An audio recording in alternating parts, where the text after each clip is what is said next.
欢迎收看今天新闻报，我是主播黄文琪。新闻首先带您关注到，日前真理大学麻豆校区台湾文学资料馆遭到校方无预警换锁封馆的争议持续延烧，除了许多文坛大佬纷纷谴责校方之外，真理大学学生会、台湾学生联合会等学生团体于11日也在真理大学召开记者会，并提出4大诉求，除了要求真理校长陈其明道歉之外，在争议未解之前，应暂缓台湾文学资料馆北迁的相关工作。学生会生源张教授，学生会生源张教授，陈其明校长出来道歉，陈其明校长出来道歉，反对压霸封锁台文馆，反对压霸封锁台文馆，捍卫台湾历史尊严，捍卫台湾历史尊严，暂停台文馆移位，暂停台文馆移位。校长道歉先面对，校长道歉先面对。好，我们就跟张辽哲教授站在一起，并严厉谴责陈其明校长这种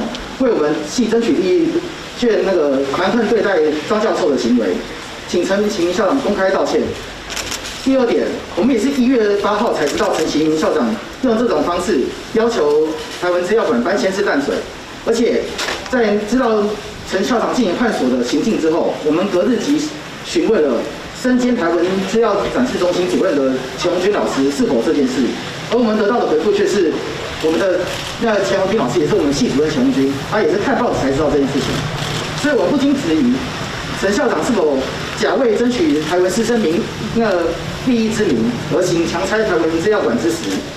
3、事件爆发至今，已有许多机关表示愿意接收台文资料馆的文物，如台南市政府文化部等，今天甚至连国图都说要来收藏他的资料，可见资料珍贵程度。校方出了行径，就像将这些文化上宝物视为粪土。如果真如陈其明上所说，今日的举动都是为了争取台文师生利益，那这些机关让这些文物被其他机关接收，岂不是对真理的师生们造成重大损害，让台文系的师生们权益也受损？纵观上述张良哲珍藏的文字，让我们台湾人能够更加认识这块土地。这些字句更不只是在描写这块土地的历史，也是在期许未来的延续。在台湾文学界，张教授更具有崇高的地位。如今受真理大学校长如此糟蹋，身为台文系的一份子，我们应当团结，保护台湾文学重要资产及作家前辈们留下来的宝贵文字，不能就这样放任文史资料被迫害，更不能让张教授这样文化保护者受到迫害。本会要求陈其明校长尽快对自己的失当处理和发言公开道歉，并收回行政命令，还给这位长者尊严、尊重以及弥补一切伤害。也在此呼吁真理台文的师生们和毕业系友，和我们一起站出来，声援张良哲教授，感谢台文前辈们代代流传的功绩。我是真理学生会现任会长，我叫做刘文玲。感谢各界对这件事情的关心。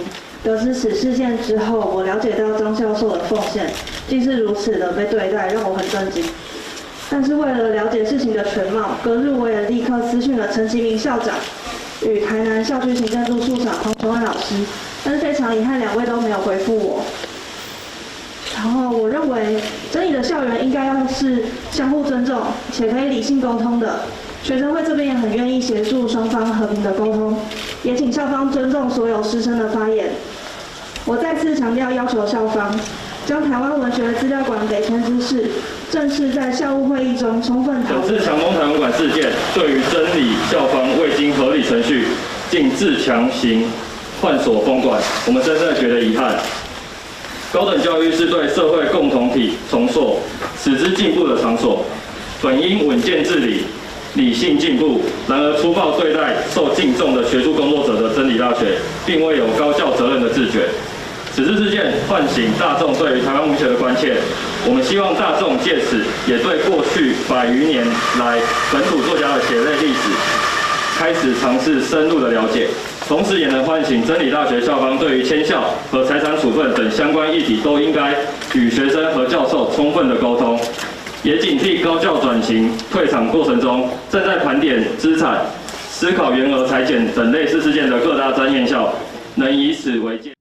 2021年的亚洲杯男篮资格赛第3阶段即将在2月于日本东京进行，中华队于12日报到开训，而 P 联盟执行长陈建州也到场关心。他表示，联盟是站在保护球员和球团的立场，是否成型的关键是球员，也担心回台会成为防疫破口。因为这个成绩可能已经拉高到，你去是一件事，回来有可能会成为台湾防疫的破口，这个是我们担待不起的事。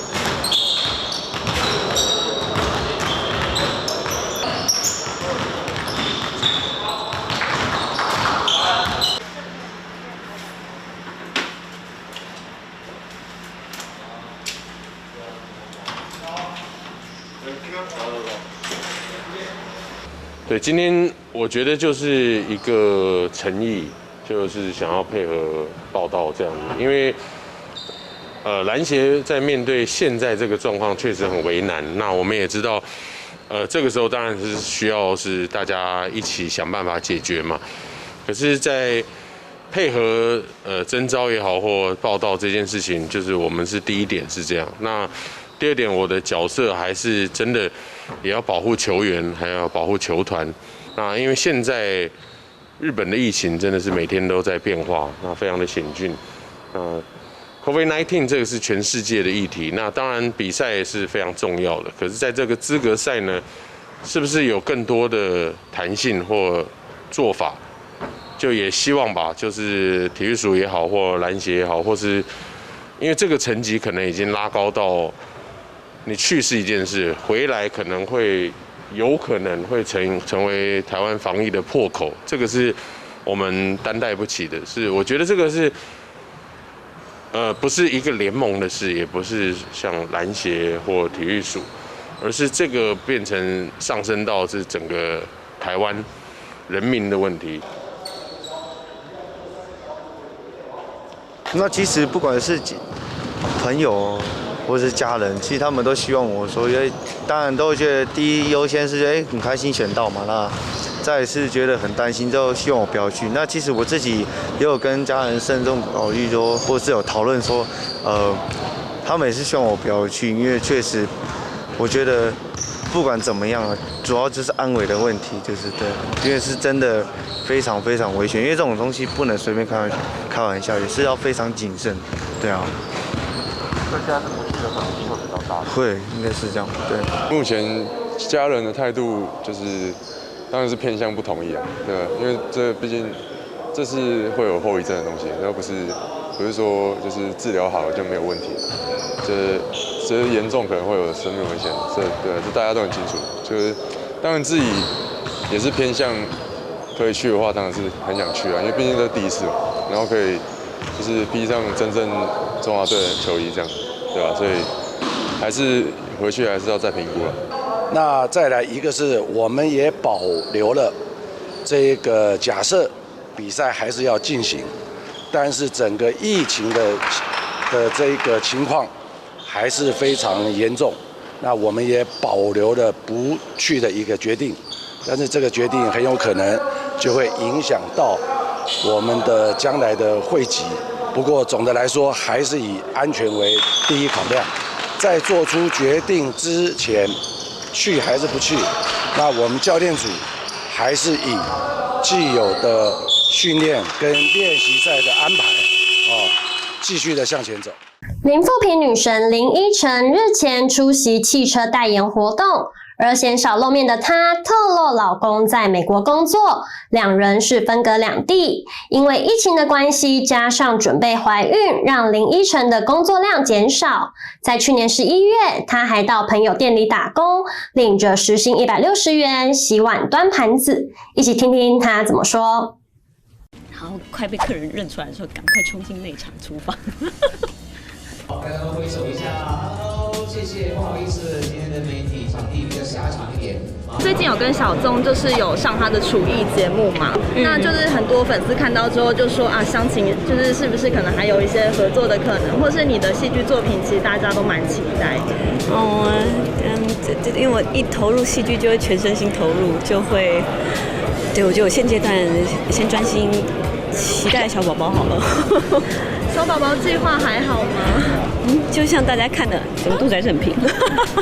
现在疫情变严重了，那跟老公是分开的吗？也两地相隔，对。不过反正我们会试着用各种方法，对。你们这样分开多久啦？其实还好啦，就是从以前1-2个月的单位变成几个月一次见面。我也有印象是蛮特别，就是我有一个小学6年级时候的笔友。其实我们很靠近，我在12班，他在9班，我们是笔友。然后后来他很早结了婚，生了小孩，然后最近开咖啡厅，算是尝试人生的第2种不同生活吧。然后我去他的咖啡厅打工，打了几天，然后很开心。从小学到现在，对，都一直有联络这样。然后快被客人认出来的时候，赶快冲进内场厨房。在哪边附近？当然森林公园附近。就不会再去。不会，我就打这4天工，你知道，是前面找不到人，我去帮忙。是有酬劳的吗？还是有啊，可是我都捐到那个结账台的那种，给狗狗的、给老人的、给什么的，全部捐进去。时薪我160哦，还没涨，今年还没涨到160的时候我就160了，才多2块。那你是大概是外场的吗？还是做咖啡的？我第1天在内场洗了好久的碗，跟备了好久的料，觉得我第2天就去买护腰了。后来发现我适合到处跑，连兼外场一起跑，还有收银台跟做咖啡以后，啊，好多了，不能固定一个动作。这是什么时候的事？去打工？11月。11月。哦，11月。是老公回去之后，然后就去打工吗？对耶。闲不下来哦。艺人刘真离世，至今已经10个月。她的老公兴隆因为难走出丧妻之痛，日前和老板吴宗宪解约。近日录节目时，吴宗宪谈到，兴隆去年9月公益演出放他鸽子，让公司颇为困扰，也坦言会尊重当事人的角度。他也说到自己替演艺圈不少人解决问题，并开玩笑的表示，请大家放过他。是维基有写说兴隆哥因离开容易脸送，所以兴隆哥现在是已经不在宪哥宫了。因为他自己的状态啊，对他自己的状态，之前帮他安排演出嘛，那海报都已经他首肯海报在做嘛，那首肯了以后又没有办法去，就大家彼此都困扰。那他有他的一个想法，他想要这个安静下来，让自己的世界沉淀一下，我们就尊重当事人的角度，所以离不离开都在艺能界啊。你需要我帮忙，那都他会发拜年啊或者什么这些啊，我就这样鼓励他嘛。对，这个我们改变得了你外界的人生，你内心的世界，我们如何进入，对不对？那我都已经尽力到这样的地步，应该说各位放过我嘛，我到底我要扛在多少，是不是啊？对呀，圈子里面谁有什么问题都找我，那我也都尽心力，我都要完成不可能的任务，能不能还我一点人生啊？你再这样逼我，我就离开演艺圈了。我不是讲假的，大家知道我事业做得比艺能界大10倍100倍以上。谁？弄了女儿。应该是有，我都不清，应该是有，我也很关切啦。哎呀，但就是没有办法知道太多，只能给予更多的祝福啊。那相信他可以顺利的走出来啊。大家给他机会嘛，给他时间，等待一下，好吧？跟女婿一起吗？有见面聊天，对，见面聊天。但是这个话不投机半句多嘛，女婿话不投机，没有啦，开玩笑，当然很合啦，对不对？那就是婚姻的让年轻人自己去决定嘛，让他们自己去看。然后如果说这个都没有什么问题的话，又不是我要嫁人，不用烦恼那么多，对呀。那这个孩子很乖啊，双方面都很不错。给他们自己去发展，对，祝福，深深的祝福。但是我个人是倾向于低调，低调再低调，对，很难，比较难，但是我们就尽量低调。现在那婚期定了吗？确定不会邀请的就是媒体的部分，对，所以干嘛这样？到时候再拜托。直接开直播？也不一定直播，但不卖，也不会有任何的 maybe 如果真需要的话，给一张婚纱照，也就这样。谢谢大家的一个祝福，我们低调。政治圈那边应该不会想要低调吧？也低调。我个人要求低调，对，因为大家也知道嘛，我不想被贴标签，在台湾那么多年了，年轻人都误以为我是蓝还是绿，对不对？这个很不 OK 嘛，更很多人恶意要把我讲成红，我就很奇怪，我是一个彩色的，因为我从民国几十年以后，我就是彩色电视机啊。对不对？我们就做彩色的，我们服务的人就是那么多嘛。艺人李毅日前出席自创牛肉面品牌快闪店一日店长的活动，他现身时眼睛布满血丝，看起来颇具疲惫。他也解释到，刚跟亮哲、阿弟两家人一起带儿女们去露营。有趣的是，他在露营地展现劈木柴的英姿，让老婆6月是吓得立刻道歉，并半开玩笑的希望以后能手下留情。首播3个小时3000包就卖完了嘛。然后刚刚我在等的时候，其实我问了我合伙人，我说我们现在到底卖有没有1万包？他说什么1万包？现在已经2万包以上了。就是说我们其实从10月份到现在不到3个月，已经卖差不多2万包，而且还是一直有在成长当中。我觉得每个人都很厉害啊，没有觉得谁是镜头，当然希望可以卖得跟陈哥一样好啊。对啊，就是说。干面界的霸主是陈哥嘛？那希望以后我可以变汤面界的毅哥这样。他还蛮喜欢的吧？他觉得好像就是不要烦他这样子。对，他蛮开心的。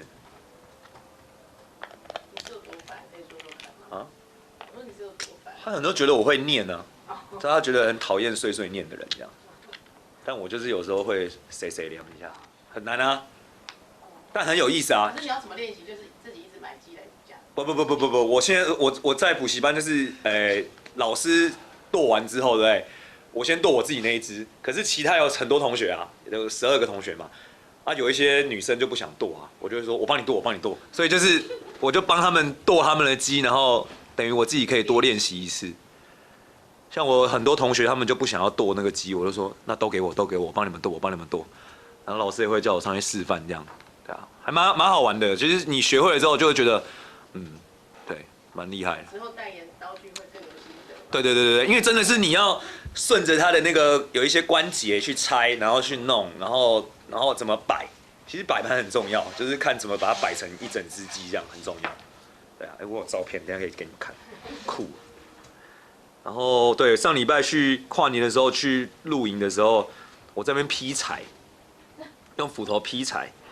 批完之后，太太当下跟我道歉说：“如果这10年来有什么得罪我的地方，就是跟我道歉一下，希望我以后对她手下留情。”我觉得对我来讲，其实负担就是有点辛苦，是因为我有僵直性脊椎炎嘛，我不能站很久。可是这个课我们一堂课上下来要8个小时，所以我就等于从早上8点去，基本上除了尿尿，没有什么时间坐下来，都是在忙厨房的东西。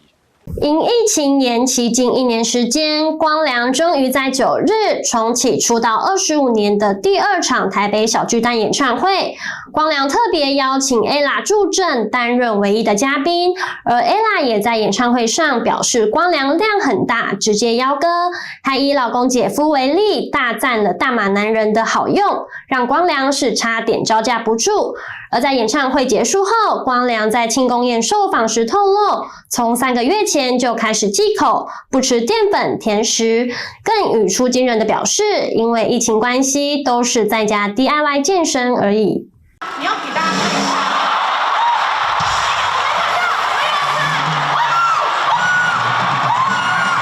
因为他孤独很久了，所以他的量才会这么大。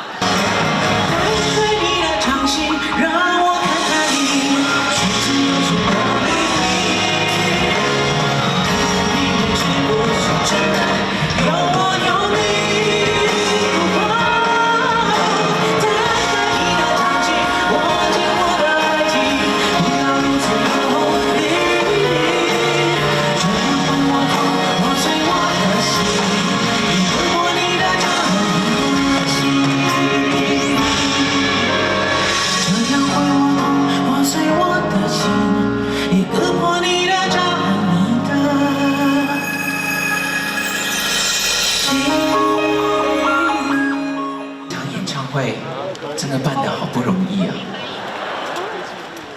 从去年的3月14号，我们约好了要见面的，还想过一个情人节说，结果我们等了快足足的有1年那么多了。虽然你们都戴了口罩，我会尽量的把你们的眼睛好好的记下来，即使那一边的我一直看得到了，我现在是老花，我是看得到远的。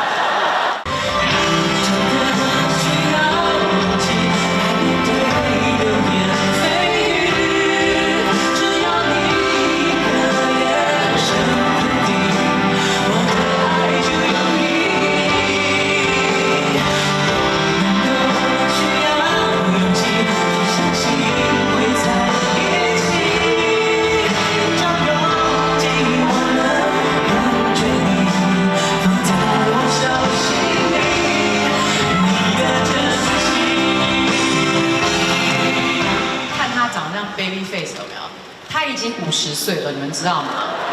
你就不要一直讲这个嘛。但是我跟你讲，本来可以骗过去。因为他孤独很久了，所以他的量才会这么大。你是说写歌的量吗？对，我要讲的是这个。你们怎么笑成这样？很不正经。你要给大家看一下。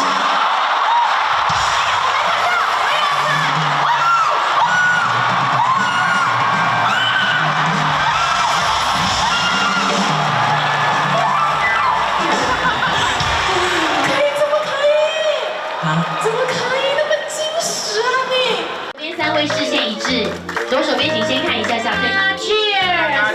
谢谢所有的朋友们，感谢大家，干杯！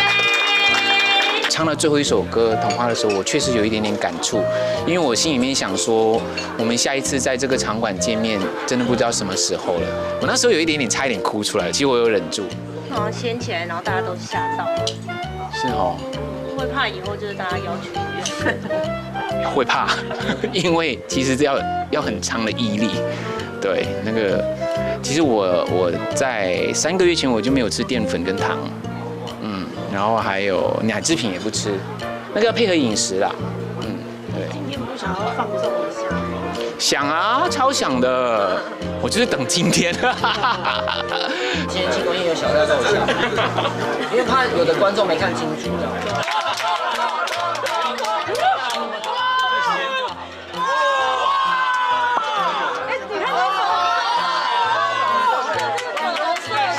我没有去健身房，我都在家里练的。